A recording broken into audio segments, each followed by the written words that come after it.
gembira bermazmur, ikut serta kita percaya dan kepadanya bersyukur. Tuhanlah baik, kasih-Nya ajaib kekal selamanya, terpuji namanya.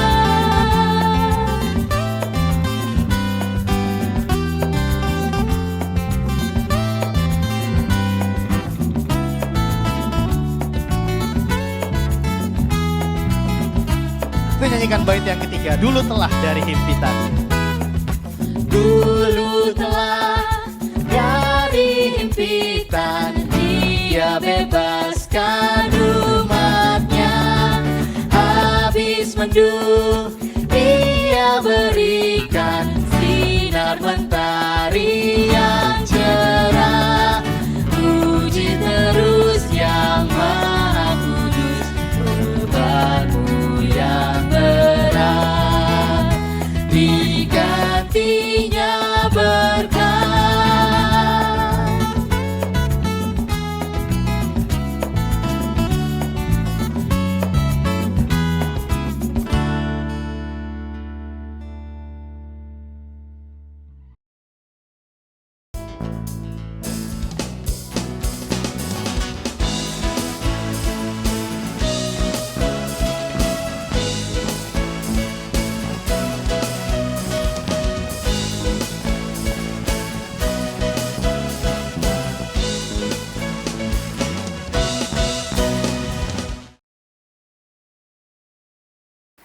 Selamat malam teman-teman pemuda-pemudi GKI Harapan Indah. Sekarang kita mau memulai persekutuan pemuda kita pada malam hari ini.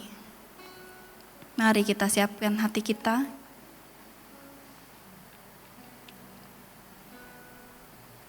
Kita mau bawa diri kita buat semakin dekat sama Tuhan. Kita mau nyanyikan lagu Mengejar Hadir-Mu.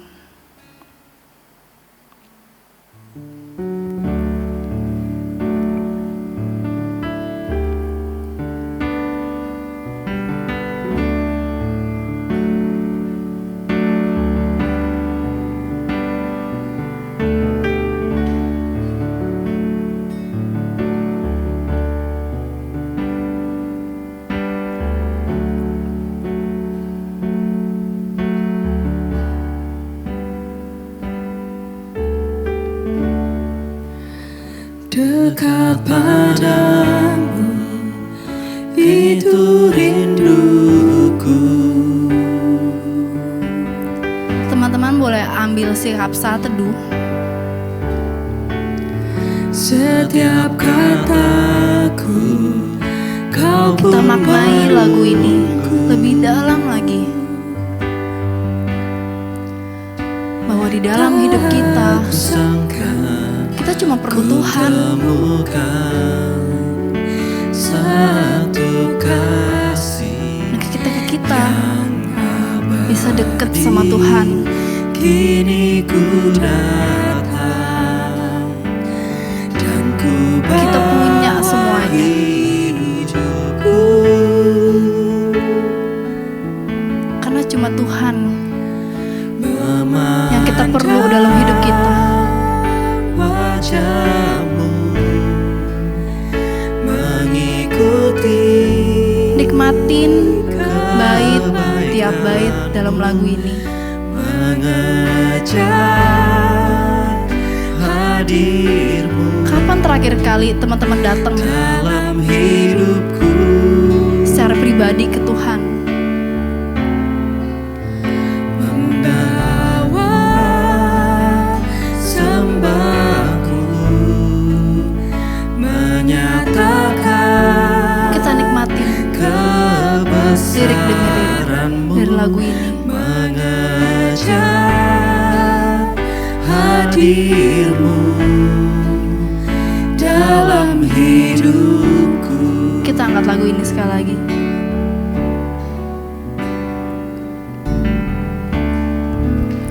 Dekat padaku, itu rinduku.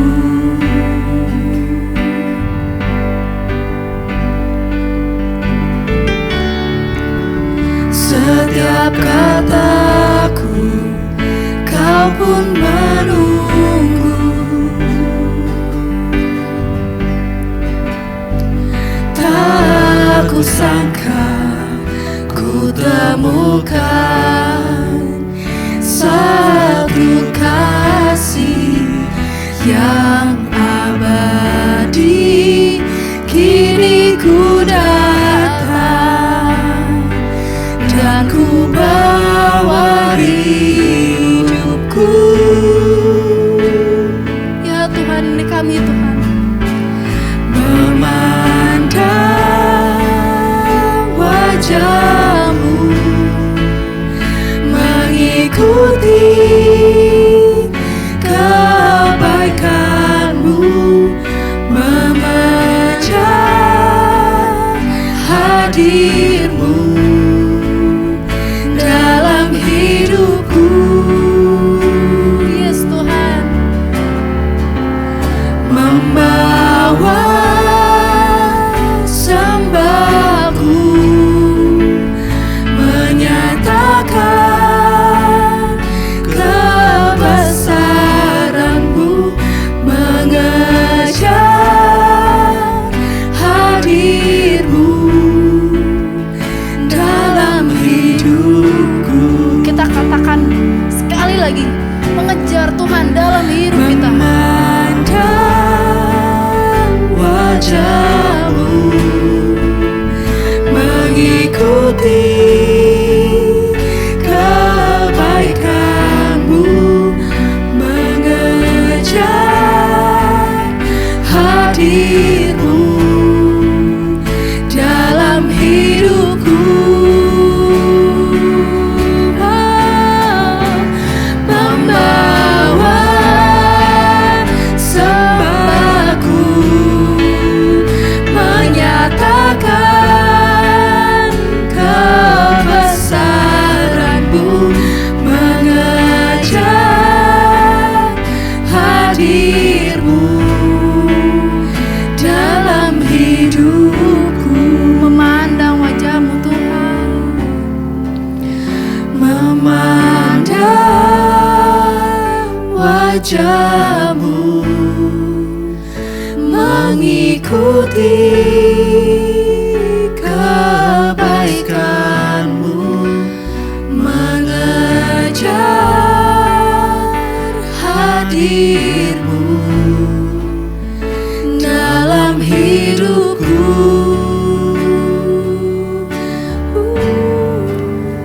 Membawa sembahku, Ini kami Tuhan. menyatakan kebesaran-Mu, mengejar hadir-Mu dalam hidupku. Ini kami Tuhan. Kami datang Tuhan membawa seluruh hidup kami.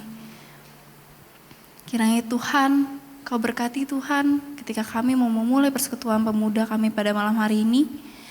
Biarlah Tuhan yang berkuasa, Tuhan yang memenuhi isi hati kami, sehingga kami bisa memuji, memuliakan nama Tuhan, dan mendengarkan firman Tuhan. Kami serahkan Tuhan persekutuan pemuda kami pada malam hari ini hanya ke dalam tangan-Mu saja. Hanya dalam nama Tuhan Yesus kami sudah berdoa. Amin. Sekarang kita mau mendengarkan firman Tuhan. Kita menyanyikan lagu Through It All.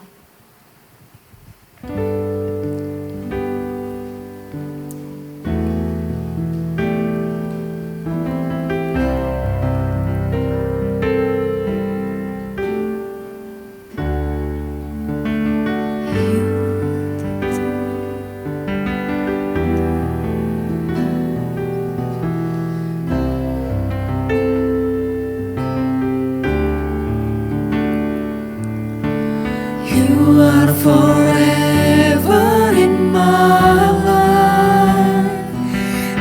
see me through the seasons.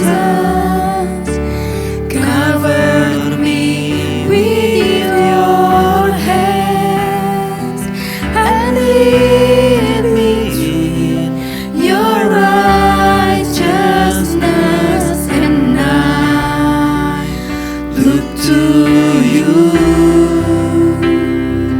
and I wait on you.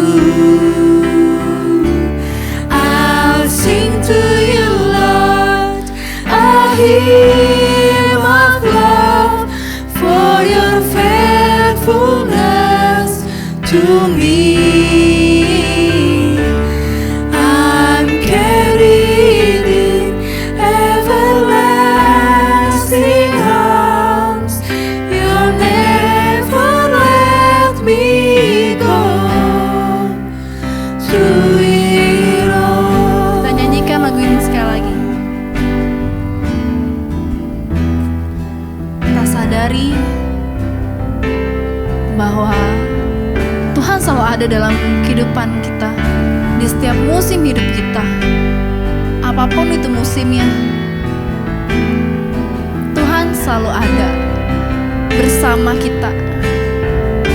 Bersama Tuhan, kita mampu lewati itu semua. Forever in my life, Di dalam hidup kita, see me through the mungkin banyak batu-batu kerikil, seasons. Cover me mungkin banyak rintangan yang bisa kita lewati. Itu semua karena Tuhan ada dalam bersama kita. Tuhan ada dalam hidup kita. Tuhan ada dalam setiap musim hidup kita. Kita nyanyikan lagu ini. I'll sing to you, Lord, a hymn of love for your faithfulness to me. I'm carried in everlasting arms. You'll never let me go through it all. Tuhan gak membiarkan kita melewatin setiap musim hidup kita dengan sendirian. Tuhan selalu ada. Sing haleluya. We sing haleluya.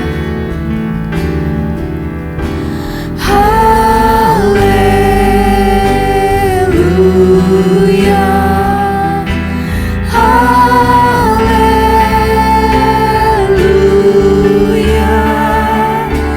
hallelujah.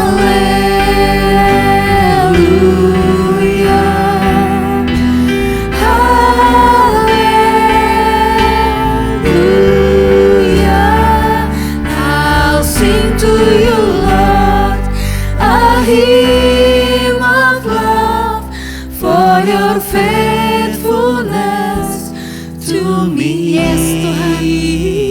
Ya Tuhan. I'm carried in everlasting arms. You'll never let me go through it all.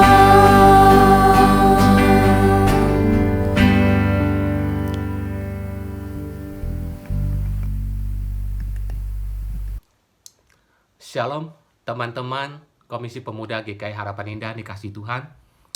Kiranya Anda semua senantiasa dalam berkat Tuhan dan penyertaan dari Tuhan.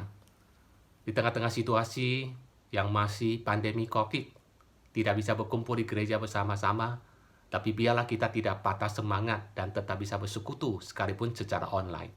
Mari kita berdoa sebelum kita masuk dalam renungan firman Tuhan. Bapa di dalam sorga, kami bersyukur karena Engkau terus memelihara kami, menolong kami. Di tengah-tengah situasi yang sulit Tuhan, yang masih terjadi, khususnya di Indonesia Tuhan, ketika pandemi COVID-19 masih begitu sulit diatasi Tuhan. Kami berdoa kiranya Tuhan tetap memberikan kesabaran, ketabahan kepada kami, Dan sekalipun secara fisik kami tidak bisa berkumpul bersama-sama di dalam persekutuan pemuda, tapi biarlah melalui sarana yang ada, kami tetap boleh bersekutu bersama-sama di dalam Tuhan. Berkati untuk firman yang akan kami baca, kami renungkan, agar Tuhan boleh berbicara kepada kami lewat kebenaran-Mu. Demi nama Tuhan Yesus Kristus kami berdoa. Amin. Saudara, hari ini kita akan membahas tentang 10 hukum Tuhan. Hukum yang pertama, jangan ada padamu Allah lain di hadapanku. Saudara, ada berapa dari 10 hukum Tuhan ini yang kita ingat, yang kita hafal? Dari 10 hukum Tuhan ini, pertanyaannya adalah, apakah semua hukum ini masih berlaku bagi kehidupan kita sebagai orang Kristen hari ini? Ataukah kita beranggapan bahwa 10 hukum Tuhan itu diberikan kepada orang Israel di dalam Perjanjian Lama dan tidak berlaku bagi kita sebagai orang Kristen di dalam Perjanjian Baru? Saudara, sebelum Tuhan memberikan 10 hukum ini kepada orang-orang Israel dan juga kepada kita, terlebih dahulu Tuhan memberikan alasan atau landasan mengapa semua hukum-hukum ini diberikan. Itu dikatakan di dalam Keluaran pasal yang ke-20 ayat pertama dan kedua, yang berkata demikian. Lalu Allah mengucapkan segala firman ini, Akulah Tuhan Allahmu yang membawa engkau keluar dari tanah Mesir, dari tempat perbudakan. Dalam firman Tuhan ini, dalam ayat ini, Alkitab ingin menekankan atau menegaskan dua fakta kepada kita. Yang pertama, Tuhan berhak dan layak untuk memberikan pedoman-pedoman hidup bagi kita semua, bagi orang-orang percaya, karena Dia adalah satu-satunya Allah yang benar, Allah yang sejati. Yang kedua, Tuhan layak untuk memberikan perintah-perintah ini oleh karena Ia telah menyatakan atau membuktikan kasih-Nya kepada kita. Kepada bangsa Israel, Tuhan telah membuktikan kasih-Nya dengan membawa mereka keluar dari Mesir, dari tempat perbudakan. Dan bagi kita orang percaya di dalam Perjanjian Baru, Tuhan telah menyatakan kasih-Nya kepada kita dengan kematian dan pengorbanan Tuhan Yesus di atas kayu salib. Saudara, 10 hukum Tuhan ini diberikan bukanlah untuk mengekang kebebasan kita atau membuat hidup kita sulit dan sengsara. Tetapi justru sebaliknya, 10 hukum ini diberikan Tuhan kepada kita dengan maksud untuk melindungi kita, membebaskan kita, agar kita boleh menjalani sebuah kehidupan yang kudus dan yang berkenan kepada Tuhan. Saudara, apa bunyi hukum yang pertama? Hukum pertama berbunyi, jangan ada padamu Allah lain di hadapanku. Kita tidak boleh memiliki Allah atau ilah yang lain di hadapan Tuhan. Atau dengan kata lain, tidak boleh ada pribadi atau sesuatu yang lain yang mengambil posisi utama Tuhan dalam hidup kita. Atau dengan kata yang positif, Tuhan haruslah senantiasa menjadi yang terutama, pribadi yang paling utama, yang mempengaruhi seluruh kehidupan kita. Saudara dikasih Tuhan, ilah atau idol dalam hidup kita itu bukan hanya sekedar patung atau benda tertentu. Ilah atau idol dalam kehidupan kita adalah sesuatu yang mempunyai posisi dalam hidup kita, sesuatu yang menjadi lebih penting daripada Tuhan di dalam kehidupan kita. Idol dalam kehidupan kita itu bisa keluarga. Idol dalam kehidupan kita itu bisa anak-anak, pacar kita, studi kita, karir kita, keadaan yang nyaman, otak kita, skill kita, kegantengan kita, kecakapan kita. Segala sesuatu dalam hidup ini bisa menjadi idol, bisa menjadi ilah dalam kehidupan kita. Saya akan memberikan 2 contoh idol dalam kehidupan kita.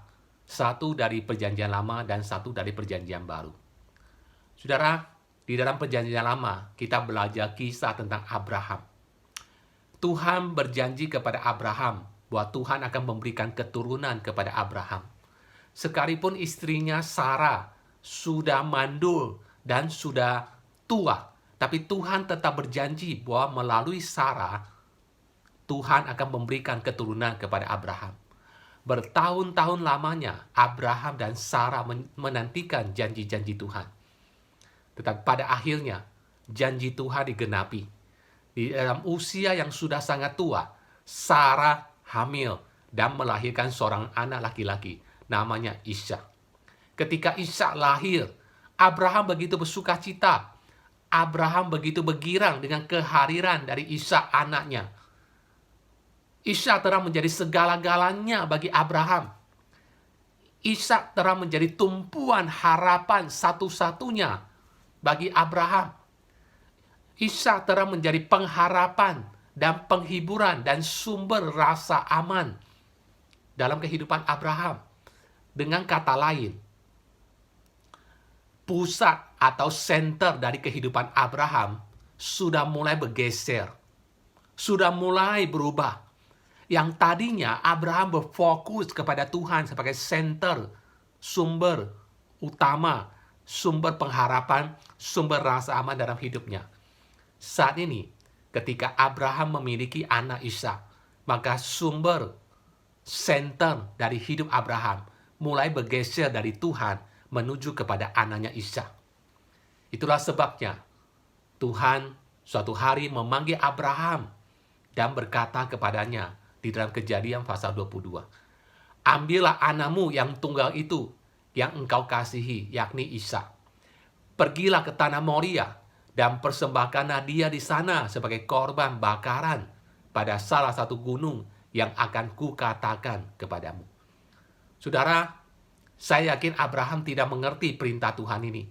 Dia tidak habis pikir mengapa Tuhan bisa memberikan sebuah perintah yang demikian kepada Abraham. Tetapi saudara, apa yang terjadi saudara? Ayat ke-12.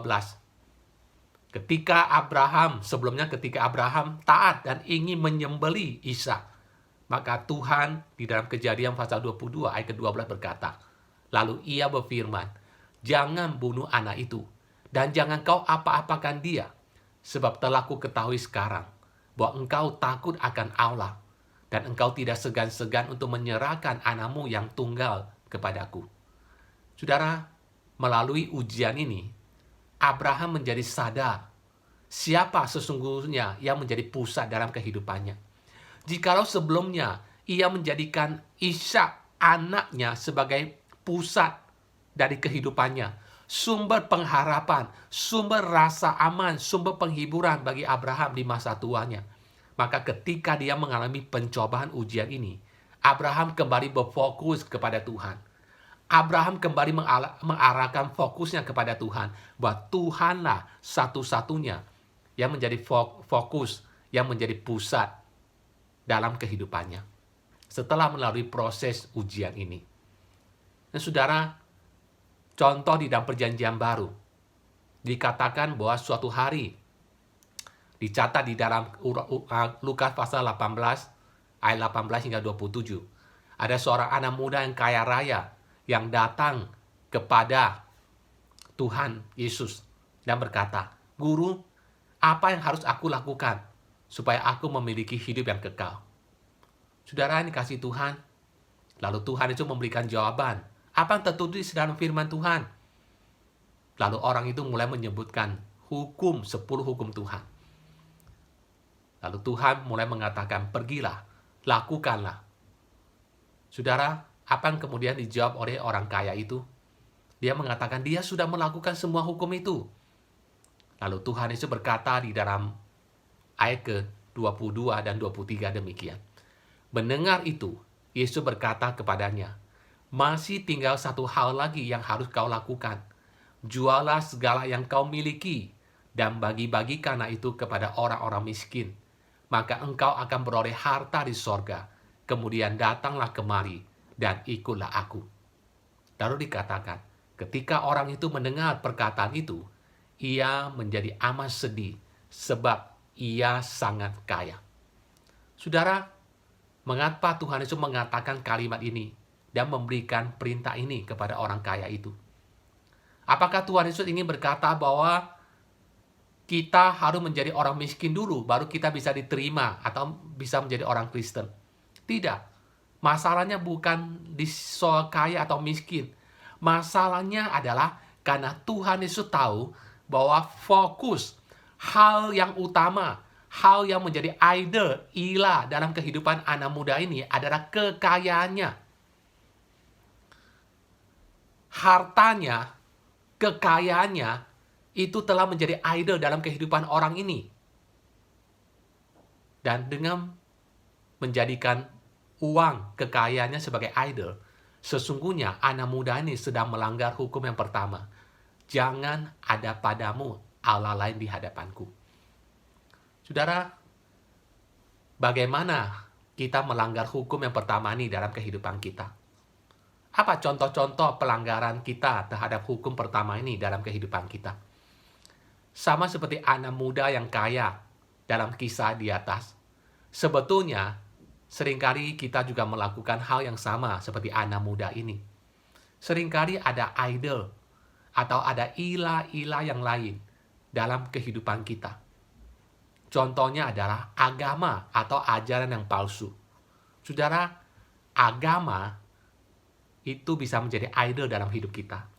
Ajaran yang palsu, yang kita yakini seyakin-yakinnya, itu bisa menjadi idol dalam kehidupan kita. Banyak orang mengaku bahwa mereka percaya kepada Allah. Tetapi pertanyaannya adalah, Allah seperti apa yang mereka percayai? Apakah Allah mereka percayai adalah Allah yang dinyatakan dengan benar di dalam Alkitab atau tidak? Bagaimana kita bisa mengetahui ajaran yang benar dan ajaran palsu? Yang pertama, kita bisa mendeteksi apakah mereka percaya kepada Allah Tritunggal atau tidak.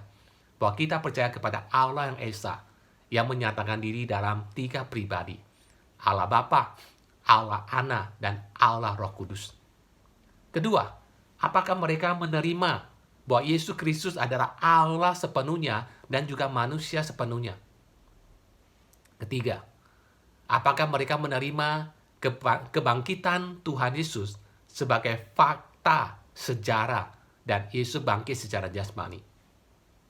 Berikutnya, apakah mereka menerima Alkitab sebagai firman Allah yang berotoritas dan harus ditaati? Lalu yang berikutnya, apakah mereka menerima Kristus dan karya keselamatannya sebagai satu-satunya jalan untuk berdamai dengan Allah? Itu yang pertama, saudara. Agama atau ajaran yang palsu, tanpa kita sadari, itu bisa menjadi idol dalam diri kita. Contoh yang lain atau hal yang lain yaitu harta milik atau materi. Materi atau harta milik itu bisa menjadi idol dalam diri kita. Ini masalah yang dialami oleh anak muda yang kaya raya yang datang kepada Tuhan. Dan sebetulnya ini juga menjadi masalah dalam kehidupan kita semua. Seringkali kita bukannya menaruh keyakinan kita kepada Allah, tapi kita menaruh keyakinan kita dan rasa aman kita pada pertama, bank account kita. Pada deposito kita, simpanan kita, uang kita di bank. Itu memberikan rasa aman. Itu menjadi idol dalam diri kita. Berikutnya, pendidikan. Kadang-kadang pendidikan itu bisa menjadi idol, ilah dalam diri kita. Atau penampilan kita. Penampilan kita kadang-kadang bisa menjadi idol, menjadi ilah dalam diri kita.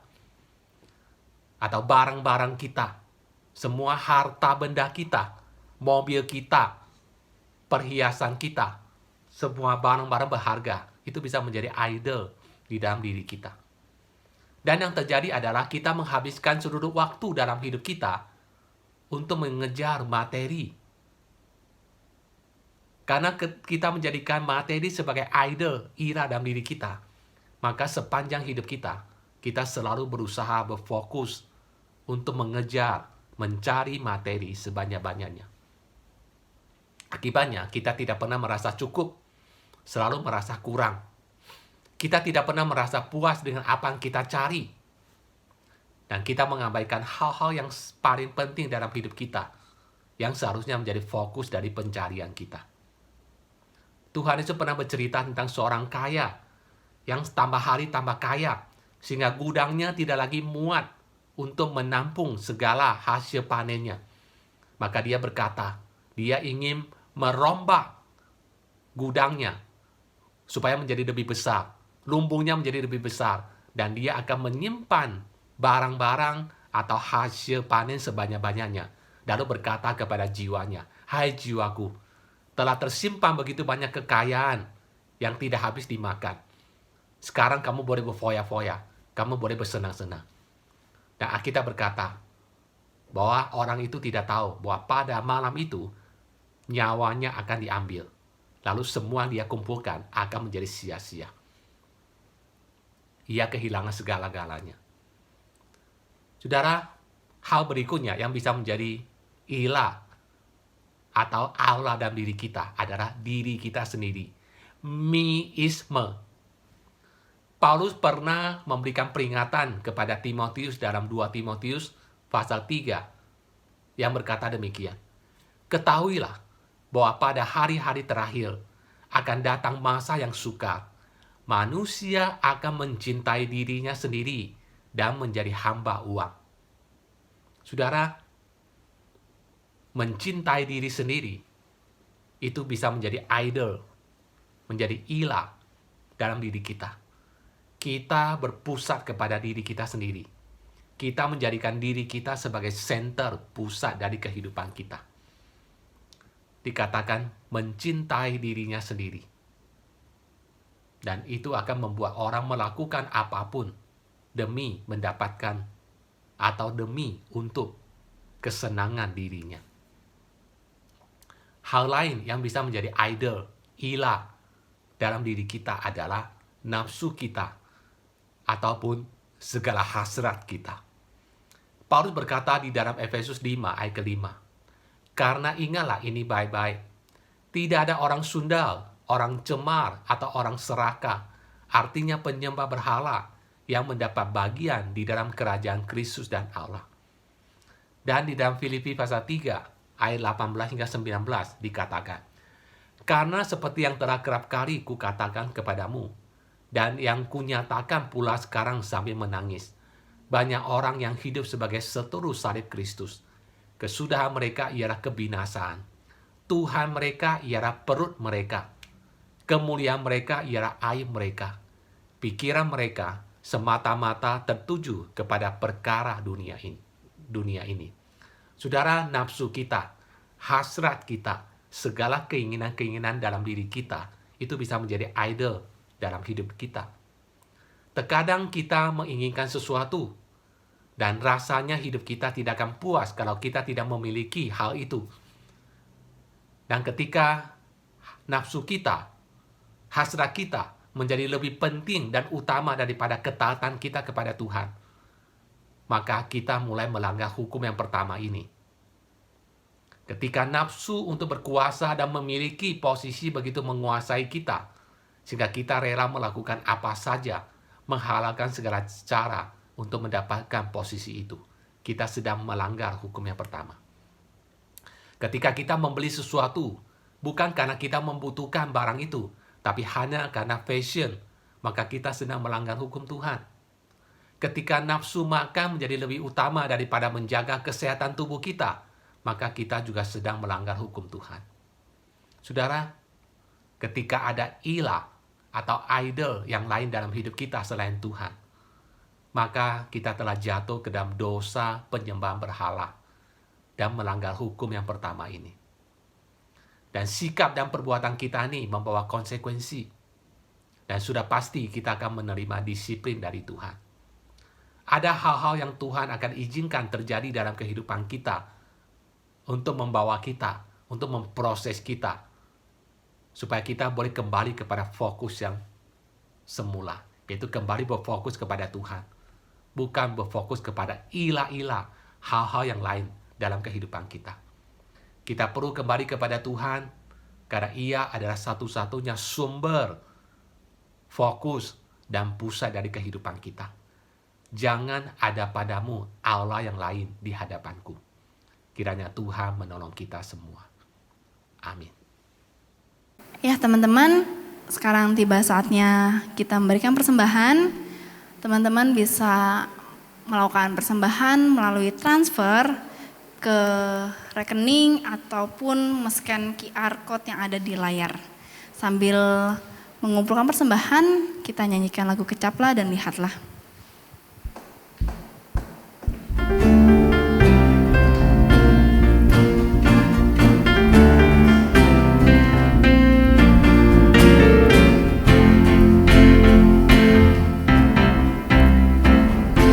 Kecaplah dan lihatlah betapa baiknya Tuhan itu. Rasakan dan nikmati kasih setia Tuhan. Kecaplah dan lihatlah betapa baiknya Tuhan itu. Rasakan dan nikmati kasih setia Tuhan. Kasih setia Tuhan. Syukur bagimu Tuhan.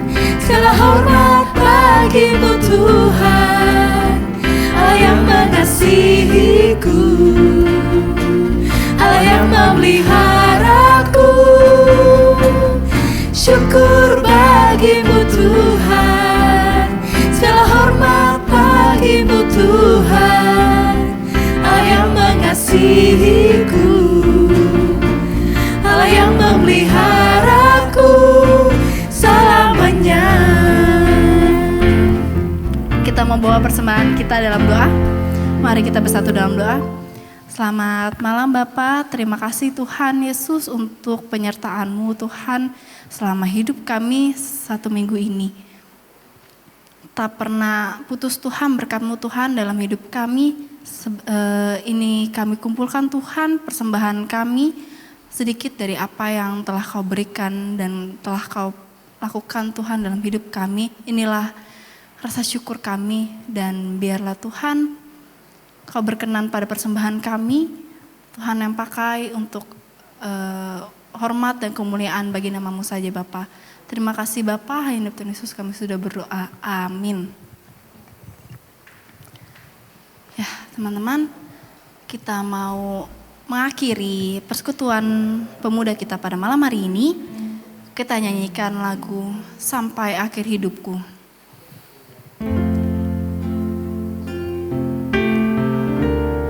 Dari lagu ini, inilah komitmen pernyataan kita bahwa sampai akhir hidup kita akan setia sama Tuhan. Setia lakukan firman Tuhan walaupun itu susah. Bapa, Engkau mengenalku lebih dari siapapun.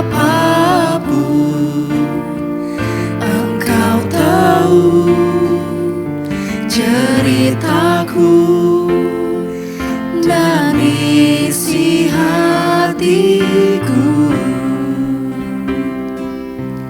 Tak peduli masa lalu, Engkau tetap memilihku. Ubahkanku, sempurnakan jadi karya yang indah. Kini aku percaya tiada yang mustahil bagimu. Kuasa-Mu kuatkanku, dasarku berharap. Oh, Kita ulangi lagu ini sekali lagi.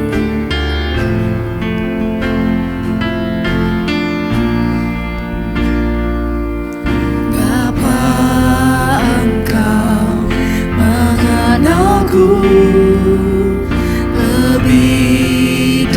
hati siapapun. Engkau tahu ceritaku dan isi hatiku. Tak peduli masa lalu, Engkau tetap memilihku. Ubahkanku, sempurnakan, jadi karya yang indah. Kini aku percaya tiada yang mustahil bagimu. Kuasamu kuatkanku, dasarku berharap. Kini aku berserah pada rancanganmu bagiku. Ku ikuti panggilanmu, ku kan setia sampai akhir hidupku.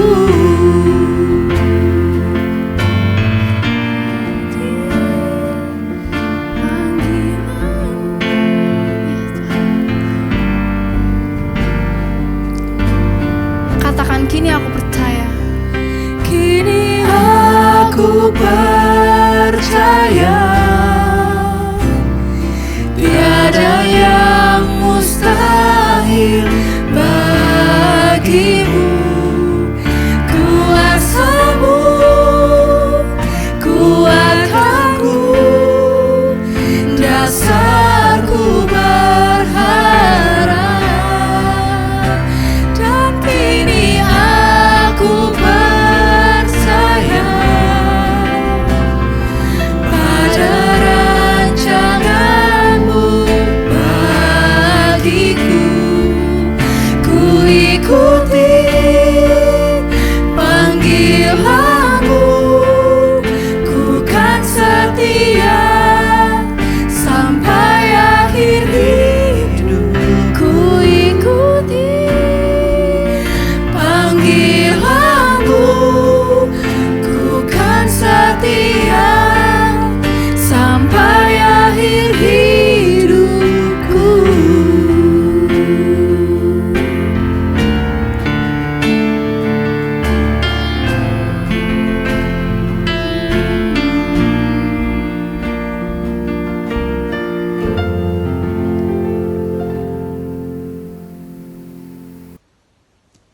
Saudara yang kasih Tuhan, mari kita masuk di dalam doa penutup.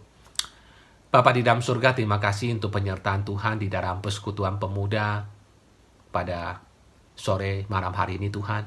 Dan kami berdoa agar Tuhan tolong dan pimpin supaya seluruh ibadah kami, puji-pujian kami, doa kami, firman yang kami renungkan bersama-sama tentang jangan ada padamu Allah di hadapanku, kiranya boleh menjadi berkat pegangan bagi setiap kami.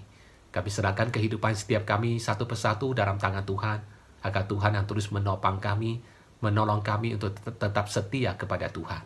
Kami berdoa dan bersyukur hanya di dalam nama Tuhan Yesus Kristus. Amin. Dulu telah dari himpitan, Dia bebaskan umatnya. Habis mendung, Dia berikan sinar mentari.